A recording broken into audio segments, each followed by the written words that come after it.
Hey, JulesBlessedVegan, and as always, welcome to my channel. And for those of you who are new, I know you can benefit. So I'm going to talk about 3 simple steps to stop being a control freak. Is that a problem for you? I don't know if it is or not, but I can completely relate. And certainly in our society right now, with so many unknowns, with the COVID, with people quarantining, with people starting to hoard again, with directives coming down from the government at all levels, people feel like their life is out of control. And so for those with type A personalities, and certainly those who have a desire to control their environment, they may be overreaching and wanting to control things. And for some of us with disordered eating, that certainly starts with our food, right? Children start to manipulate the food around their plate. They decide what they want to eat or don't. They feed the dog under the table. They do a lot of things to try and control that. And sadly, for some, it evolves into everything from anorexic to bulimia to compulsive overeating. And I have certainly run that gamut. So I understand that need for people to control. And if you're a high achiever, which I most certainly am, it can be even more difficult in these times. So I appreciate this article from Forbes magazine. I will include it in the description of the video. And I like that it's just 3 simple steps, okay, to stop being a control freak. I hope you can relate to this. So number 1, many of us feel most comfortable when we think ahead, plan, and prepare, ideally, right? But high achievers in particular can fall into the trap of becoming control freaks. Over time, demanding constant certainty from yourselves and others can be tiresome and frankly annoying, which I so get, and God bless my husband. Perfectionism, anxiety, and anger. Those are really important. Let's look at those again. Perfectionism, anxiety, and anger are all associated with a high need for control, which can obviously interfere with your relationships and happiness in a big way. Oh, God, I can't stand it when people micromanage me, and yet I have hovered over people's, projects, even students' projects.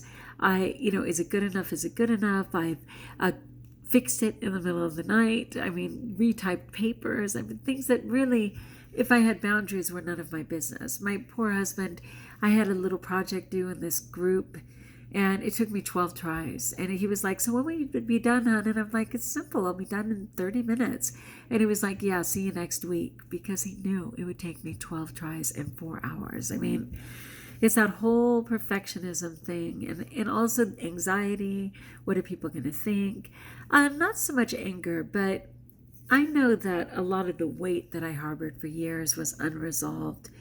I don't know if it was anger, but definitely disappointment, sadness. I was carrying 330 pounds of it. And praise God, that's not my truth today. But as my scale needle does not move, despite me eating correctly, I know that my body and my mind are still holding on to certain things that I need to talk out, work out, whatever. And this article could actually help. So it says, although we may rationally know that life is unpredictable and perfection is impossible, it can be hard to let go of type A tendencies. And then this is her example. My client Katie struggled with this as a new manager who was tasked with delegating more. Logically, she knew her teammates were smart and responsible, yet she found herself constantly checking up on them. She stayed late to redo their work. Guilty as charged. At the root of it, Katie's inability to relinquish control came down to fear. Like many of us, she used control as a defense mechanism to deal with discomfort and worry. As we worked together, Katie learned to favor resiliency, so the ability to snap back or go with the flow, right, over certainty and control, which of course do not exist. She grew to shine in the face of setbacks, seeing them as a new challenge. More importantly, she stopped over-functioning on behalf of others. So important. Oh my gosh, there's a whole team, and yet somehow I'm doing all the work. Not only is it offensive and unfair to them, but it's unnecessary. Curbing your inner control freak doesn't happen overnight. Letting go is a process, but these 3 steps can help you get started. Are you guys interested in this? I think most of the people I connect with are high achievers and probably a little bit of a control freak. Okay, so number 1 is to challenge your thinking. Fear causes us to think in distorted ways, and that's a hyperlink if you want more information, including catastrophizing. So thinking of things catastrophically, right? Like, for instance, if this relationship fails, I'll never recover. End of the world scenario, right? Or accepting unnecessary blame. I screwed up, so I'll fix it. Well, didn't the whole team screw up? But you feel like you have to fix it. Challenging your need for control requires you to place unhelpful negative thinking, replace it with realistic self-talk, and that's a hyperlink as well. When you find yourself thinking in the lines of, my boss will rip this report to shreds because I made a few typos, or one person canceled on the event and party, so now the whole plan is ruined. That extreme thinking. Try asking yourself, so this is that resiliency, the stepping back and seeing the big picture. Try asking yourself, is my reaction helpful? What other explanations exist, like as to why they canceled at the last minute or why my boss is upset? How would a person who is more easygoing respond? I love that because, my gosh, I see teachers who come at the bell and leave at the bell. I'm like, wait, what? I can't even imagine. And I'm like, what in your life gave you permission to say tomorrow's another day? Or it's just not that important to me. I love that. Okay, what's the worst thing that could happen? These are those questions you're doing a reality check with. And spoiler alert, it's never as bad as you imagine. And we know that to be true because they literally say only 8% of any of our fears come to fruition, which means 92% do not happen. Neutralizing negative thoughts helps ease the stress of everyday situations. You'll find you experience fewer unexpected catastrophes and freakouts once you embrace a growth mindset, that thought that things are possible. The only thing we ever fully control is our response to a situation. I'm going to say that again. The only thing we ever fully control is our response to a situation. So by changing the way you talk to yourself, you can arrive at a more balanced perspective. Like remembering that I'm an adult with rights instead of approaching something as my little kid, right? My inner child. Okay, number 2, take small steps. Whether you're managing a project at work or organizing a family trip, you don't have to relinquish all control at once, because of course that would freak someone out. Instead, start small.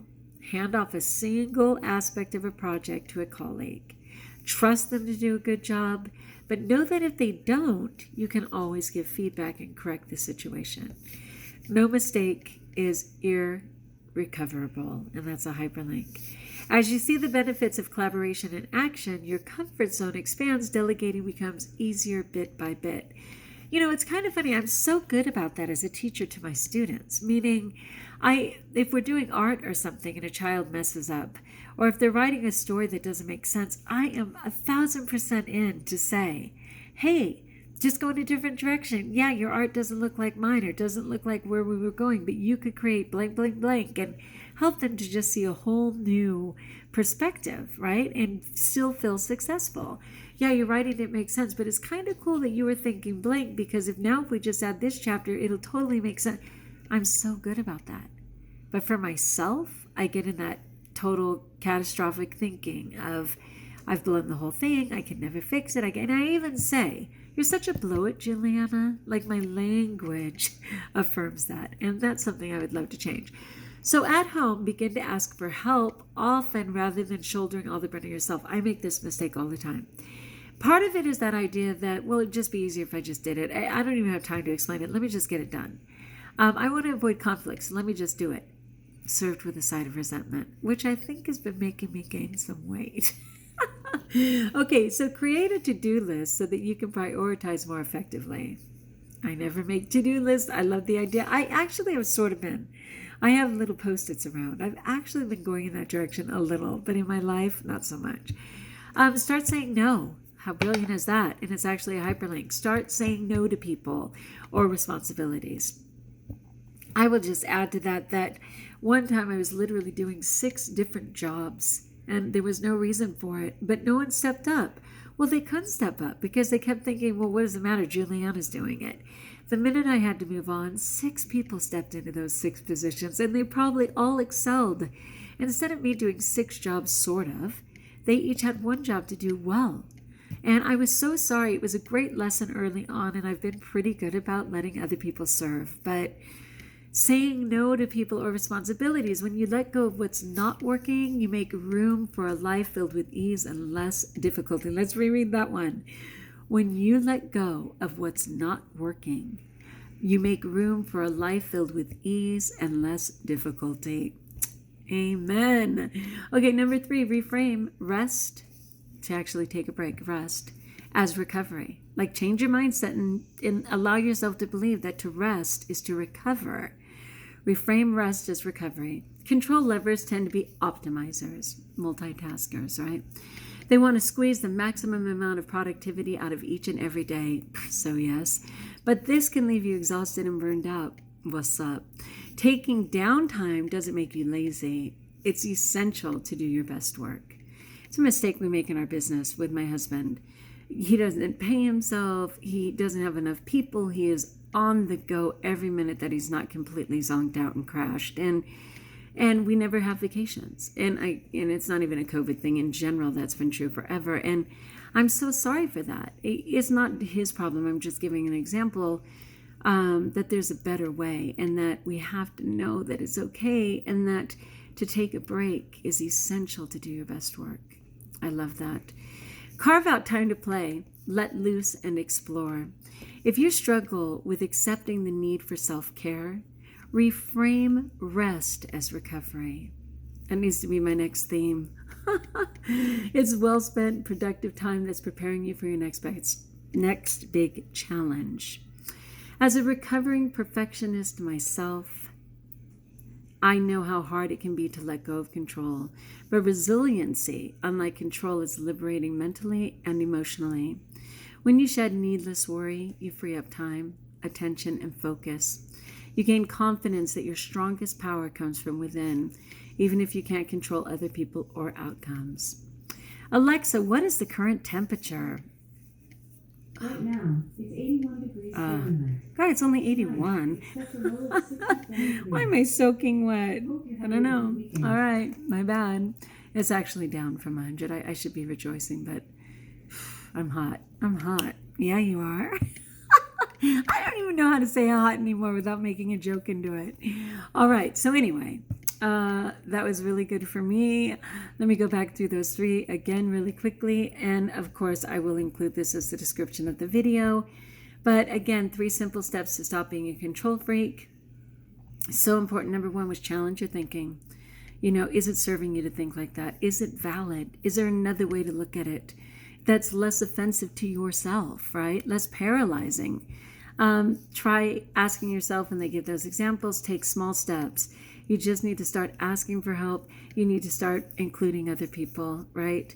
And allowing them to do their part. I love that idea. So important. And number 3 was, bring it on, to actually reframe rest as recovery. It is not a crime to take a break or step away. I love that.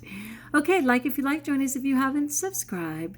Let me know in the comments below if you can relate. I'd love to hear it. Know that I pray for you, and best of all, friends, know that you're blessed.